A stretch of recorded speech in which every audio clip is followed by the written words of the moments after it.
I started officiating 24 years ago. Yes. I started at 4 years old. Kat Conti's journey in refereeing began with a realization. She loved football, so why not have the best seat in the house on the chain gang? That idea was quickly shot down by a local football coach, or so she thought. And he said, a lot of them are retired officials. And I was like, oh well. And immediately I was like, oh, well, there goes that idea. And his next sentence was, so why don't you do that?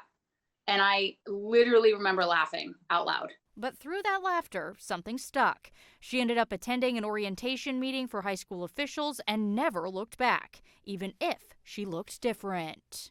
And he stops and he looks at me and he says, this is football officiating.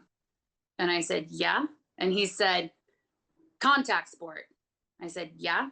He's like, not volleyball. I said, uh-huh. He was like, okay. So just wanted to make sure I was in the right place. That would be the first, but not the last time Kat, or any of her other female counterparts for that matter, would be under a microscope because of their gender. You just have to accept it and say, hey, this is part of the journey. And the journey is we're going to be scrutinized more. We have to be good. We have to be better. And that's okay.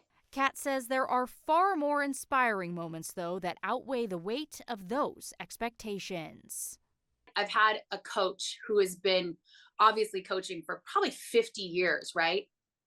Pull me aside in a pregame situation and shake my hand and look me in the eye and say, I am really proud that you're here.